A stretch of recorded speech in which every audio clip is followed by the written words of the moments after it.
This is a very special video because our community has exceeded 10,000 subscribers, and for this I really thank you from the depth of my heart, and I so much appreciate your valuable time watching this content. You see, when I started this channel, I really didn't think that I am going anywhere with it. I was like, who will spend time on YouTube watching me talking about quantity surveying, cost estimation, and all these boring stuff? But you, my friend, you and everyone else watching this channel are the real reason this channel must continue and grow further. Because the reality is, cost engineering professional is you, it is not me. I might be just the face, but the community, the watchers who makes cost engineering professional a real YouTube channel is you, it is not me. And for this, please allow me to thank you again. Thank you so much from the depth of my heart. And celebrating this occasion, let's change the subject of this video from just me teaching you something or talking to you about something in the cost estimation or quantity surveying to me giving you a little bit about my journey. We have been like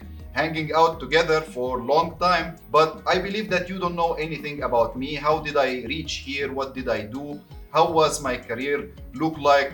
So I want to give you that story. Maybe you will find something good in it so you can apply it to your career and benefit from it. So I actually worked in 6 companies so far, and yes, you hear the number right, 6. And actually, I'll not tell you the names, I'll not give you the names of the companies, but maybe I'll give you how I started, what did I do in each company, what was the designation and what was the responsibilities, or how did I learn what I know today. So actually I started in the first company, or let's call it company number 1, as a site engineer. And that company, actually they were doing construction, but they also did some infrastructure works. But these infrastructure works were not like great, like drainage and water supply and storm water networks and all of that. No, it was related to the telecommunications. So it was something that it was very simple. You just excavate a trench, lay down few pipes without slopes, without anything, and then backfill and do some manholes. So it was something that was like that. But in that company, actually, what I learned was, first of all, I was a fresh graduate. I didn't know anything. And I needed a company like that just to get started,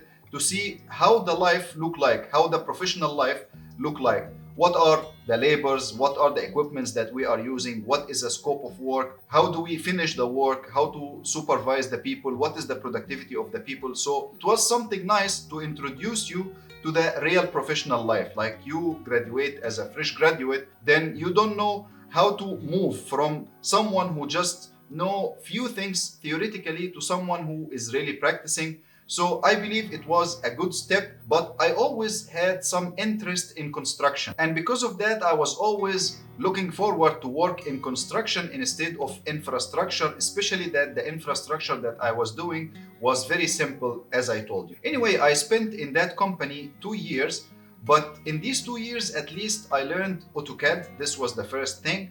And the second thing, I learned how to attend some progress meetings to discuss the progress, to talk about the project, what are the obstacles in the project, why we are not progressing so fast, or what is stopping us from progressing so fast, and all this stuff. I learned them in that simple kind of a thing, or kind of a work. But actually that was good for me, because I told you, when you finish your university and you want to start to work and see the real life, you need something that is simple, and this was it for me. And I worked in that company, company number 1, for about 2 years. But after that, I needed to work in the construction, so I had to change, going to company number 2. And actually, company number 2 was also a small company, and they were doing mostly villa works. But the beauty of company number 2 is that I was doing so many villas at the same time. They had like 10 projects, so 10 villas, and in different stages, because you see, I am a guy with 2 years experience, so I don't know anything about construction yet, and all my 2 years experience is just simple infrastructure. So I just needed a company that can show me the construction on a small scale and quick as well. And because there were 10 projects, 10 villas ongoing at the same time, some of the villas were just starting, so I had to see the excavation and the enabling work of the project, how to start the project, the piling work as well. And some villas were actually in the structure works, like doing the concrete, the shuttering, the steel work and all. And some of the projects were in the finishes stages, and some of the projects were actually handing over. So it was a good chance for me to see everything and grasp all the activities in the construction just in 1 year. So I spent just 1 year in the second company seeing all the activities of the construction, how they do, starting from the mobilization and the excavation, the site works, and the foundation, the concrete works, substructure, superstructure. Then I saw the block work as well in some other projects, the plastering works, the MEP first fix, the finishes, the handing over. So it was very nice. And actually in that company also I started learning, looking into the BOQ. What is a project BOQ? So in that stage, I wasn't able to estimate the cost, but I was able to know the, let's say, the selling rate of each item in the BOQ, not the cost. I didn't know how the cost of the projects is actually calculated, but I've seen the BOQs of all these projects, and also I was working on simple payments for these projects. So I learned how to do the payments and what are the rates, the selling rates or the market rates for the different activities of the project. So this was an introduction for me to the construction and also to the BOQ, to the quantities, to the activities at site. And I spent there 1 year, and it was actually a good turning point from infrastructure to construction. After that, I went to company number 3, and I also stayed in company number 3 for 1 year. But the beauty of company number 3 is that I told you in company number 2, I was seeing so many projects, but I had foremen and people who were, of course, assisting in these works and all. But in company number 3, I was put only on one villa, just me on one villa, and it was, let's say, medium size. It was not very small, so it was a good project.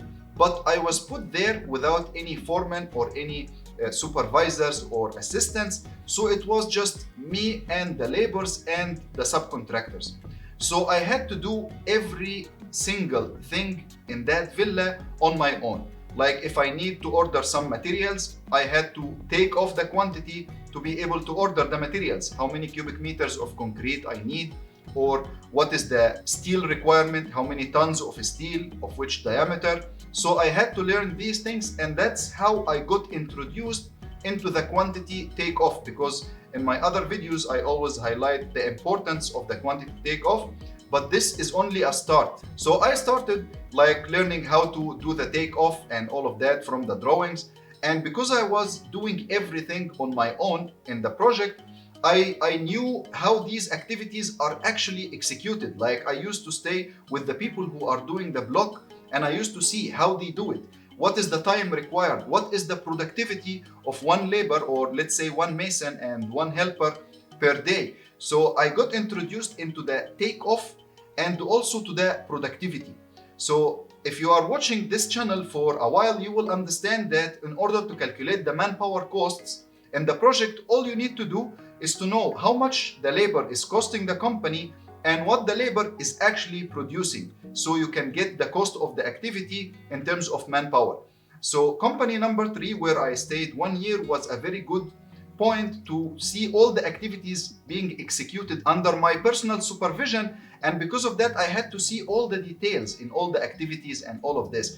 So I really knew one mason and one helper how many blocks they can produce per day, and the same for the tile, for the marble, for the interlock, for the shuttering and the steel fixing.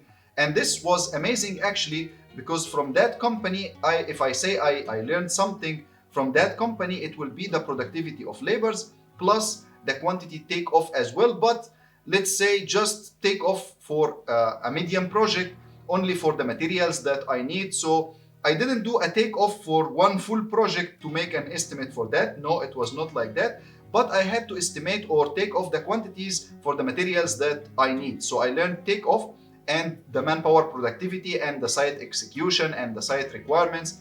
And actually, let's say that this was a huge step in my career, because see, when you have a supervisor, it is very different. When you have a supervisor, he will just be like doing the things for you. You will just use your brain. You don't need any, let's say, site knowledge, how to take the measurements, how to take the levels, all of this. But when you are doing it your own, it is only you and the laborers, you will need to actually learn these things in order to be able to help the people that are doing. And of course, there are also some subcontractors, they need some levels from you, they need some information from you, they need coordination with other subcontractors that will be done by you. So it was a very nice experience related to the site and the cost and the takeoff as well. I didn't actually finish that project, but I reached with the project to, let's say, 85% progress. Then I felt like I need a change. I don't know, I know that I changed a lot, 6 companies, but still. So I didn't finish that project, and I felt that I need to get into the cost and the quantity surveying. I don't want to be a site engineer, because company number 1, site engineer. Company number 2, let's say company engineer or project engineer or site engineer. Company number 3, again, it's a project manager, but on a very small scale. You know, 3 years of experience, it's just a medium-sized villa. It's not that big. But I felt like I like the project management, like no doubt, but I wanted to grow further in the cost field, in the quantity surveying field. So I actually moved to company number 4, where I worked as a quantity surveyor in the tendering department. And when you work as a quantity surveyor in the tendering department, you are a pre-contract quantity surveyor. You are not a post-contract. You are a pre-contract quantity surveyor. Pre-contract quantity surveyor is the one who is looking after the tenders. You are working before the contract is signed. You are doing the takeoff, and you assist only in the estimation, because you are not an estimation engineer yet. Or actually, I am talking about myself. In company number 4, I joined in the tendering department, and the beauty of the company number 4 is that, as I told you, company number 1, 2 years, infrastructure, small, then company number 2, villas, company number 3, 1 villa. But in company number 4, where I was in the tendering department, this company actually was a little bit bigger than the second and third companies where I worked in construction. So they used to do residential buildings up to 10 floors, 12 floors, 6 floors, 7 floors, something in this range. So I started to get introduced to the drawings of buildings. Instead the drawings of villas, I started to see how the drawings of buildings look like, how a basement look like, the waterproofing, the dewatering requirements. So, and also I was doing the takeoff like full time, because the estimation was done by my boss, who was the estimation engineer, but I was only doing a takeoff. So it's a job of pure takeoff only. You are seeing drawings and you are taking off the quantities and you are preparing the BOQ. This is what I was doing, and the pricing was being done by others, as I told you. So in that company, you see, when you work in the tenders, the beauty is that you see the ideas of different consultants, because every month you have a new tender. New tender means new drawings. New drawings mean the new brain of a new consultant or a new guy. So actually, when you look into the drawings of so many projects, you start to understand how many people, how they think. And this adds something to you, because when I see a drawing prepared by you, then I see the same drawing or a similar drawing prepared by him, then by him. I see how 3 of you are thinking about how to make the same thing. And this gives me experience. This is how I took it.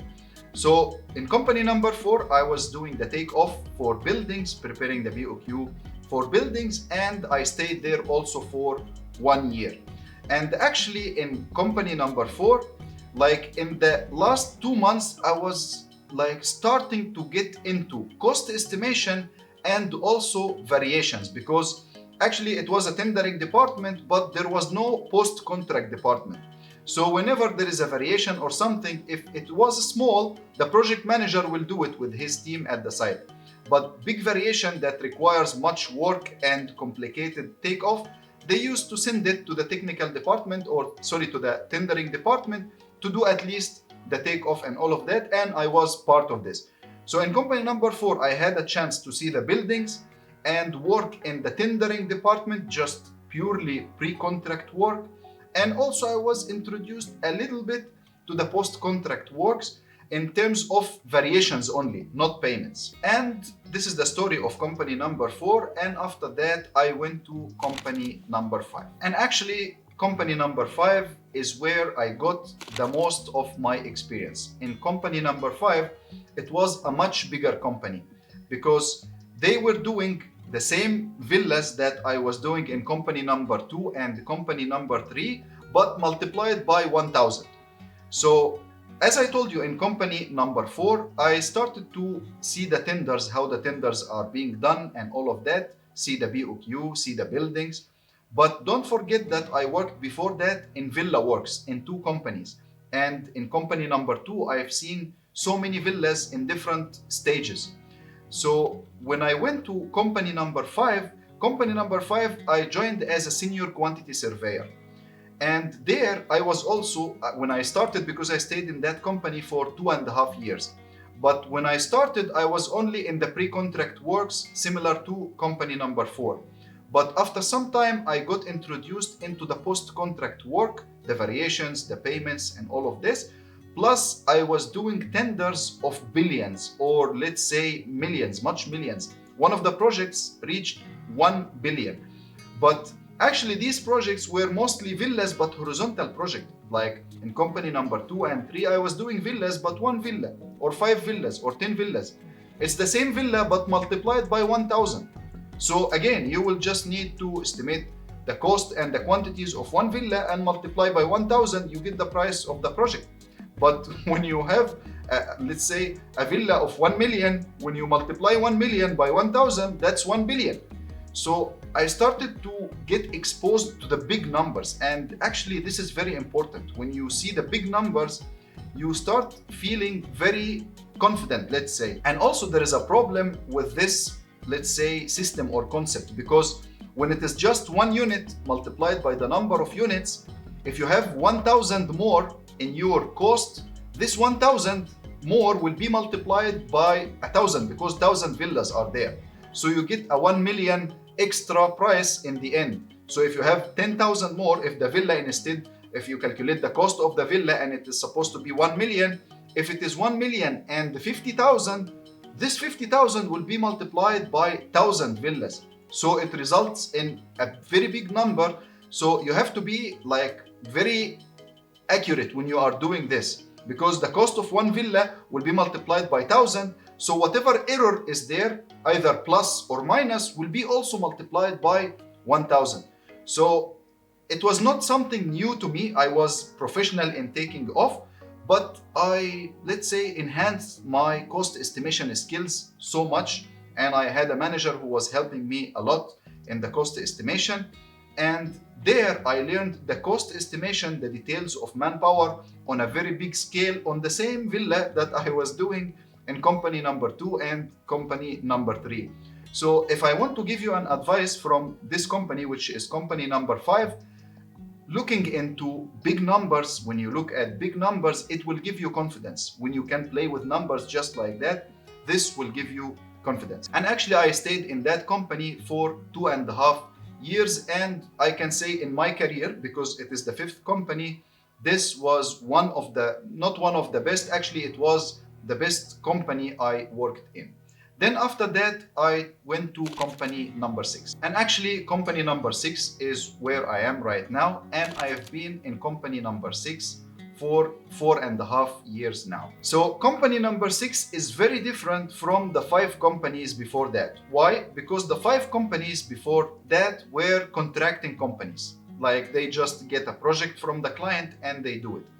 But company number 6 is actually a real estate developer, so it is the client. So now you understand, like when I was a contractor, I always used to see the things from the contractor perspective. But when you work for the client of the project, you start seeing the things from different perspective. And when I was in company number 5, I was the one who used to estimate the cost and sit with the management, agree the margins and submit the price. In company number 6, I am the one who is the price submitted to. So people like me, they estimate the cost and they do everything, and then it is submitted to me for evaluation, and also the provisional sum items. Before, in all the other companies, whenever there is a provisional sum item, the client used to nominate, send us just the nomination letter, and we award this scope to the subcontractor nominated by the client. But now in company number 6, I'm the one who should nominate. And I stayed in company number 6 for 4.5 years, and it is until now. And actually, not only that, after 2 years from working in that company, they also established or did a contracting division. So it was a client plus a contractor as well. And in that company, I was introduced to the procurement. So I knew quantity takeoff and cost estimation.